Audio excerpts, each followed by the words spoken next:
Bienvenidos a una nueva edición de Informe Inmobiliario. Todo lo que se tiene que saber, lo que debemos saber a la hora de comprar o vender un inmueble. Y hoy, ¿de qué vamos a hablar, Javier? ¿Cómo estás? ¿Qué tal, Rodolfo? ¿Cómo estás? Vamos a hablar de cómo determinar el valor de una propiedad en la costanera y los 5 aspectos a analizar para el valor de un edificio.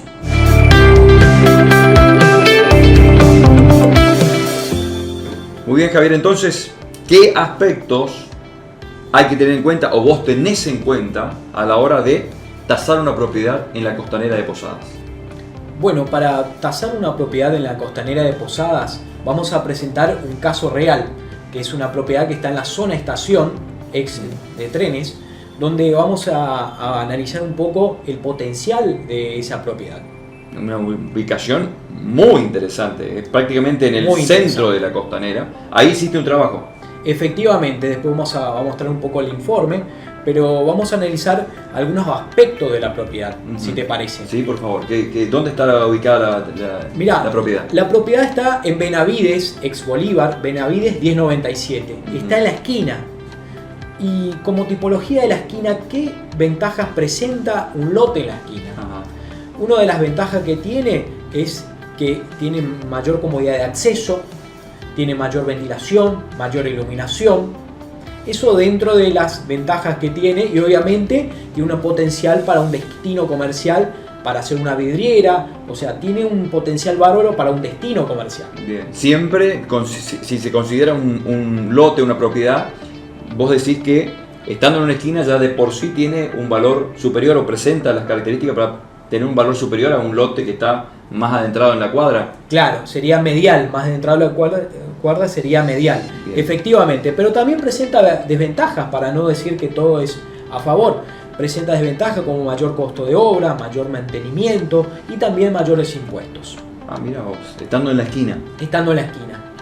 Después, otras cosas que analicé, que hay que analizar en un lote en la costanera, es el potencial para construir, es decir, la factibilidad para construir en la altura. Bien. Según el Código de Planeamiento Urbano.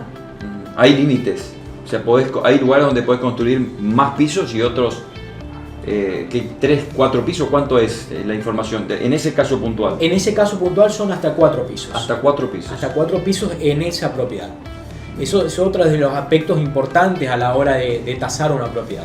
Bien, o sea, porque me puede interesar o puedo poner un precio pensando en que un cliente, un interesado en la propiedad quiera venir a construir un edificio de 7, 10, 15 pisos, pero yo ya tengo la información del Código de Planeamiento Urbano de que la propiedad que tengo se puede construir hasta 4 pisos y ya limita la tasación de ese lugar. Así es, y el potencial a construir, porque de acuerdo a eso también el día de mañana querés diseñar o construir un proyecto, obviamente vas a tener que estar adecuado a estas leyes urbanas, a la legislación de la ciudad de Posadas. En función a lo que, más allá de esta experiencia de caso real que te tocó realizar con esta tasación, ¿crees que las tasaciones o los valores que hoy se presentan en propiedades en la costanera de Posadas, por hablar de este lugar geográfico, están bien? ¿Hay una sobreevaluación? ¿Crees que estamos muy, no sé, exacerbados en cuanto a la necesidad de querer vender y sacar un buen provecho financiero a esos lugares específicos? Acá lo importante es remarcar que hay una diferencia enorme entre valor de cotización, publicación o de lista y el valor de venal o de mercado. Es decir, valor venal sería valor de venta, para hablar en sencillas palabras. Es decir, en cuánto está el mercado comprador está dispuesto a pagar por la propiedad. ¿Y cuál es la diferencia? O sea, a ver, una es la venal y otra es... Una cosa es lo que vale, otra cosa es lo que me pueden llegar a pagar. ¿Esa es la diferencia? El valor de oferta es el valor donde sale al mercado, se lanza al mercado, ¿no? Se lanza al mercado a través de diferentes medios y a través de diferentes canales se lanza al mercado. Bien. Pero muchas veces hay una brecha grande por el regateo y porque no se hace un análisis más exhaustivo en cuanto realmente se cierra la propiedad. Es decir, el punto de equilibrio o punto de encuentro donde la oferta, la demanda o el comprador y el propietario o vendedor encuentran ese equilibrio para cerrar la operación. O sea que la brecha, crees vos, que es muy amplia en muchos casos.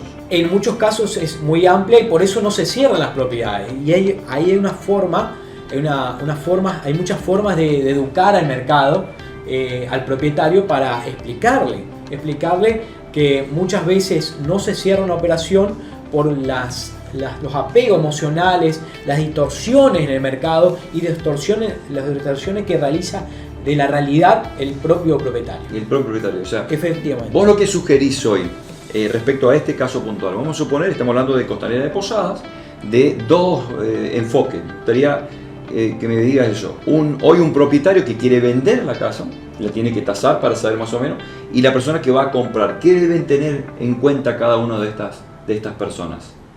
El vendedor, por ejemplo, tengo una propiedad y quiero vender. Sí. ¿Qué me dirías? ¿Qué consejo me darías?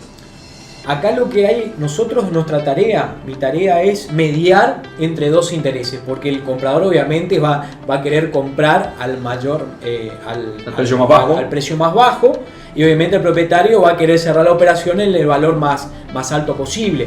Entonces hay que mediar y alinear intereses muchas veces contrapuestos o contradictorios, porque hay una lucha obviamente de intereses entre los dos. Entonces mi tarea es, como mediador, encontrar un punto de equilibrio y educar tanto al comprador y al vendedor para llegar a un punto de encuentro. Pero está bueno lo que vos planteabas al principio, me parece que acá está el quid de la cuestión. Si vos tenés un informe real de tasación con toda la información al respecto de por qué esa propiedad vale o se podría ofrecer a tal, es más fácil de encontrar un punto de equilibrio, porque vos le podés decir al propietario, mira, podés bajar un poquito el valor, porque según la tasación que te hice hay que considerar estas cuestiones, y al comprador también le decís, mira, no podés pagar menos que eso, porque fíjate las características positivas, digamos, la importancia de la tasación real y fidedigna de esa propiedad. Así es, lo importante acá es que haya un informe y una justificación del valor.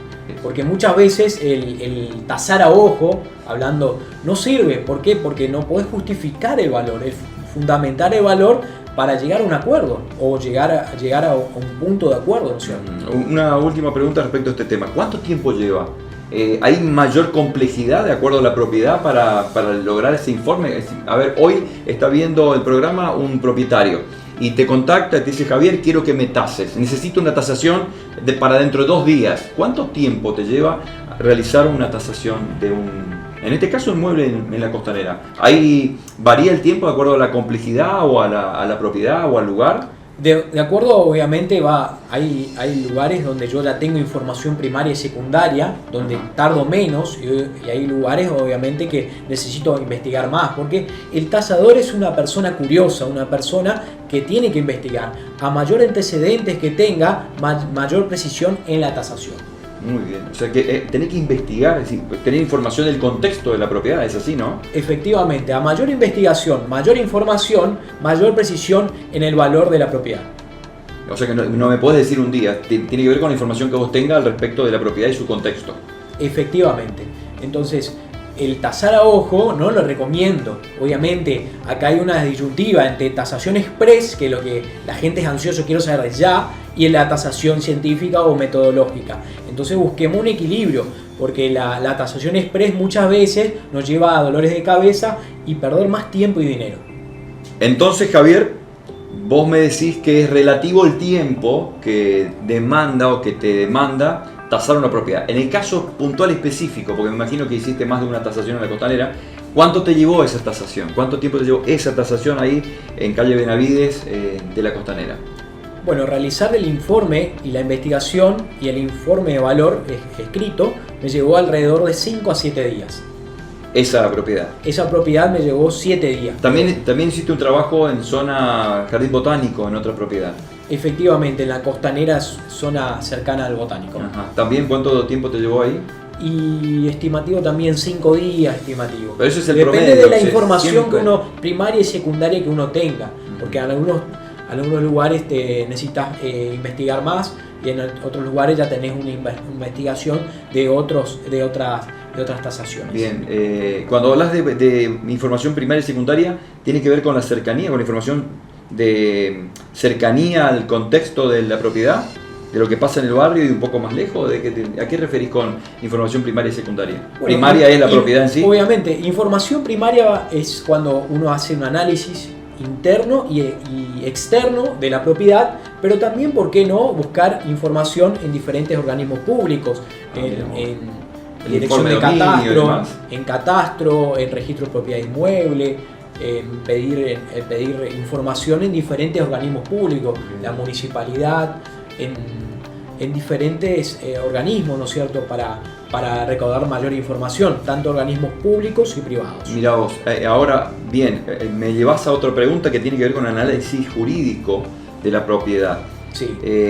A mayor información que tenga yo de mi propiedad, mayor información le voy a poder dar al interesado, ¿no? Eso también agrega un valor. Ahora bien, la calidad de los papeles que tengan, o la jerarquía, si se quiere el término, de los papeles que tengo en mano. Si tiene título o no tiene título, si es una propiedad de 20 años, ¿influye en la tasación? Influye en la tasación también el tema de la parte jurídica y notarial. Así que es importante, obviamente, pedir informes, tanto de dominio, inhibición y por ahí hacer un análisis del título, para llegar a un buen puerto en el tema de la tasación. ¿Influye entonces el tema? Influye, pero bueno, la idea es esa, que nosotros encontremos soluciones para ver cómo podemos encontrar soluciones a los vicios que tenga la propiedad a nivel jurídico.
Javier, nos dijiste al principio del programa que nos ibas a hablar acerca de los aspectos a tener en cuenta a la hora de tasar las unidades funcionales de un edificio, o sea, un departamento. ¿Qué se tiene en cuenta? Porque una cosa, hablamos de la tasación de una casa en la costanera o cerca de la costanera. Otra cosa es tasar un departamento. ¿Qué aspectos hay que tener en cuenta a la hora de realizar ese trabajo?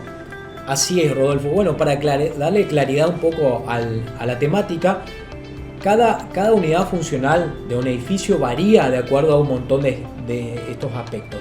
La idea es compartirlos con ustedes. Estos 5 aspectos son la ubicación del edificio dentro del entorno barrial o zonal, donde ahí analizamos el nivel socioeconómico del entorno, de la zona, el índice de seguridad que tiene la zona, la parte de equipamiento educacional, equipamiento de instituciones bancarias cercanas a la zona, la parte del nivel socioeconómico, el segmento donde está el edificio, y otros aspectos más a considerar como la categoría edilicia de la zona. Eso sería el primer aspecto. Uh-huh. El segundo aspecto a analizar son la ubicación en planta de cada unidad funcional. Uh-huh. Es decir, si la ubicación está enfrente, contrafrente o patio interno. Uh-huh. El tercer aspecto a analizar es si la ubicación en piso, porque varía a medida que vamos subiendo en altura de una unidad funcional, va agregándole valor y va quedando con mayor valor. ¿Por qué? Te preguntaste por qué. Porque hay mayor ventilación, mayor iluminación, hay menos ruidos y también menos insectos, por decir algunos aspectos que por qué sube el valor a medida que vamos subiendo en las unidades funcionales de un edificio. O sea, un departamento en el piso 7 vale más que el del piso 3.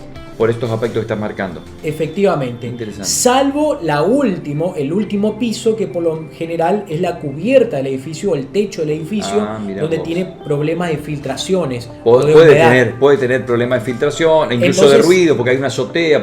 Entonces el que está en el último piso tiene algunas desventajas. Y eso baja un poquito el valor.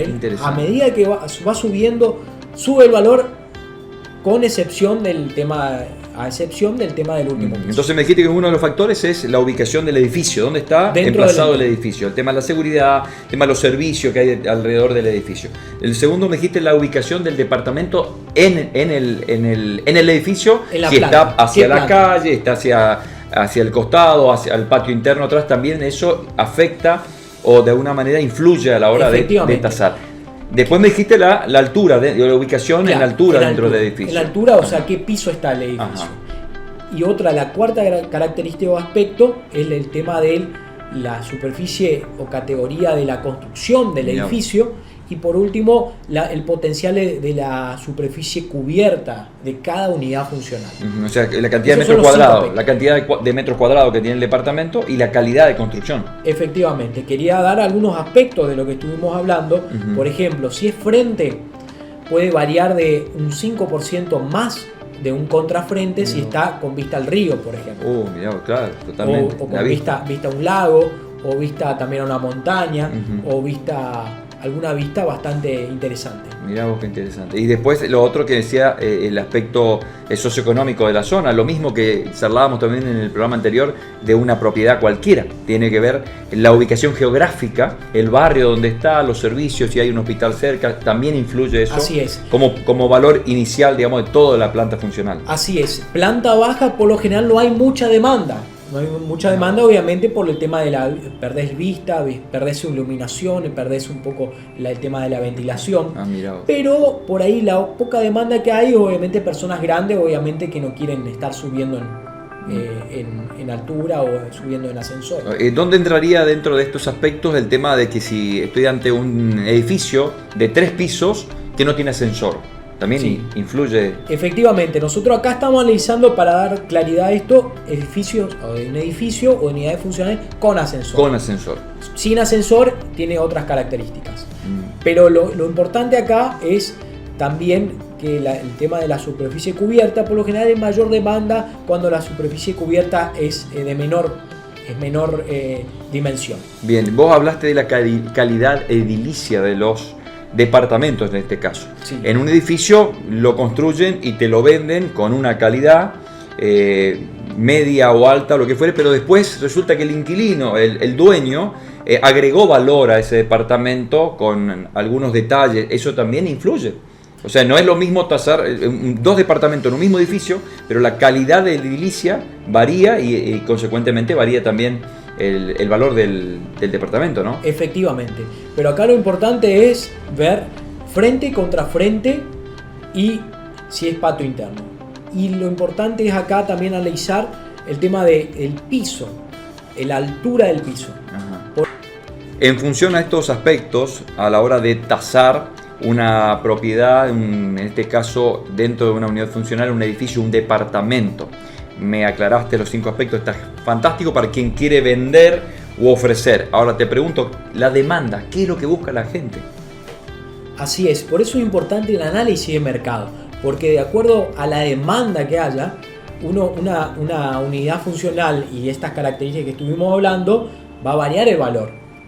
Por ejemplo, lo que te dije es la superficie cubierta, por lo general hay más demanda en la superficie cubierta de menores dimensiones. Hay mucho mayor demanda, en cambio un departamento de 250 metros cuadrados de superficie construida, por lo general es más difícil vender. Entonces varía el tema del precio. Otra cosa importante, obviamente los departamentos en ubicación en planta enfrente son los más requeridos, obviamente por la buena vista que hay, ¿no es cierto? Y más en una ciudad como la de Posadas, donde tenemos mucho para ver, y hoy hablábamos de la tasación de una casa en la costanera, donde la gente busca ya ese contacto con la naturaleza, con lo verde, si es posible con el río. Efectivamente, potencial de demanda, por eso son departamentos obviamente de dimensión un poco más pequeña, pero con muy buena vista.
Llegamos al final de una nueva edición de Informe Inmobiliario con toda esta información. Hablamos de la importancia de una tasación en una casa en la costanera, de los pasos que a tener en cuenta a la hora de tasar un edificio. Javier, ¿cómo hace la gente para contactarse con vos, para plantearle alguna inquietud, algún aporte al programa? ¿Cómo te contactan? Bueno, la gente me puede contactar a través de las redes sociales, Javier Borges Docanto, o puede googlear Javier Borges Docanto, donde está mi web, o puede consultarme a través de correo electrónico, o me busca por Instagram, Twitter, o también por Facebook. ¿Oficina? ¿Dónde atendés a la gente face to Nosotros face? tenemos nuestro estudio en Roque Pérez 1672 y Buenos Aires. Ahí nos pueden encontrar de 9 a 13 horas. Posadas. En Posadas Misiones, República Argentina. Esto fue todo por ahora. Esto ha sido y seguirá siendo todo lo que debes saber sobre el rubro inmobiliario en Informe Inmobiliario Televisión.